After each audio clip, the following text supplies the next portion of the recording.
Dans ma famille, on n'a pas de cheveux. Même si je fais comment, ça ne va pas pousser. Tu fais encore partie de ces personnes qui pensent qu'avoir de longs, beaux et soyeux cheveux crépus n'est qu'une question de génétique ou encore la résultante de produits miraculeux et très souvent coûteux. Laisse-moi te dire que mon témoignage va te faire penser d'une manière différente. Depuis toute petite, ma maman nous a appris à valoriser et à porter fièrement nos cheveux. Je respectais tout cela et tout se passait bien jusqu'à mon entrée à l'université où j'ai commencé avec les mèches, les extensions, les rajouts et bienvenue le burn-out capillaire. Bienvenue la casse, bienvenue la sécheresse. Mes cheveux ont perdu leur éclat, mes cheveux ont perdu leur beauté. Je ne les reconnaissais plus du tout. Et cette mauvaise santé de mes cheveux impactait même de manière négative sur ma psychologie. J'ai donc décidé de prendre les choses en main en sauvant ma précieuse couronne. Parce que je les aimais, parce que je m'aimais, il était hors de question que je les laisse dans cet état-là. Pour résoudre un mal, il faut connaître et bien connaître la cause. J'ai donc décidé d'apprendre à comprendre le fonctionnement de mes cheveux, à comprendre les besoins spécifiques de ceux-ci. J'ai commencé par adopter des gestes qui sauvent, notamment le massage du cuir chevelu, dont le but est d'améliorer la circulation sanguine et de favoriser la pousse, de démêler mes cheveux, soit avec mes doigts, soit avec un peigne à dents large, soit avec une brosse, et surtout d'éviter de les démêler alors qu'ils sont secs, mais lorsqu'ils sont bien hydratés.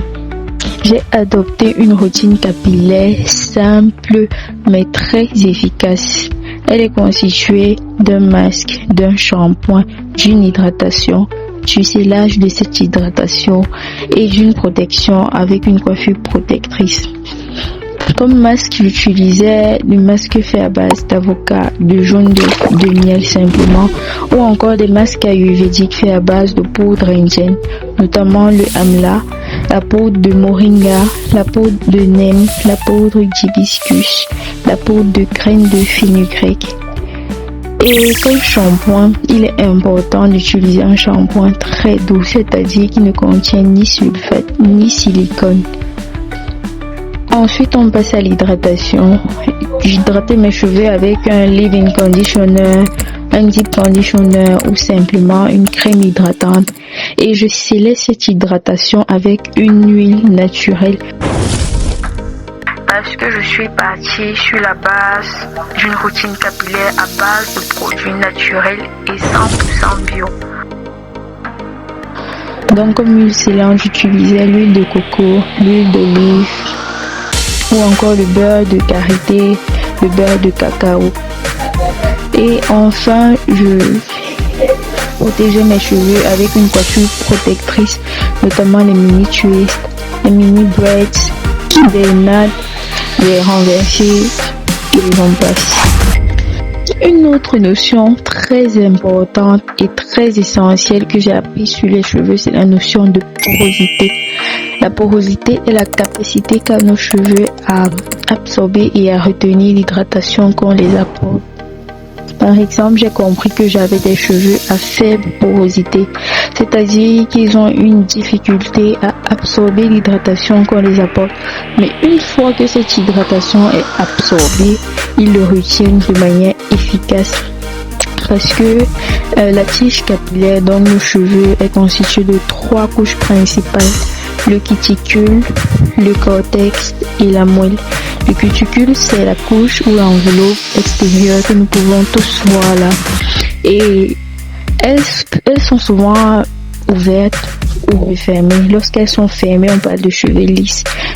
Lorsqu'elles sont ouvertes, on parle de cheveux abîmés. Très souvent, ce sont des cheveux abîmés qui ont des cuticules ouvertes.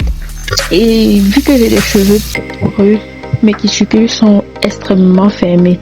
J'ai donc compris qu'il était question de jouer avec l'ouverture et la fermeture de ceux-ci. Il fallait comprendre comment les ouvrir pour qu'ils avalent bien les nutriments, l'hydratation et comment les refermer pour qu'ils emprisonnent cette hydratation et cette nutrition reçue. Et la chaleur a été la chose clé qui m'a permis d'ouvrir mes réticules afin qu'ils absorbent efficacement tout ce que je leur apportais. J'ai retrouvé ma couronne encore plus belle qu'elle ne l'était et j'ai gagné en confiance. J'ai gagné en plus de confiance en moi-même en prenant soin de mes cheveux. Je me sens plus épanouie et plus à l'aise dans ma peau. J'ai gagné en volume et en longueur. Et si toi aussi tu souhaites prendre soin de ta couronne et voir tes cheveux sous un autre jour, je t'invite à t'abonner à cette chaîne parce qu'elle est là pour t'aider et t'accompagner dans ce processus. Je t'invite également à partager le lien et le lien des différents contenus afin de sauver des cheveux autour de toi. N'oublie pas que si j'ai pu le faire, toi aussi tu peux le faire. Bisous.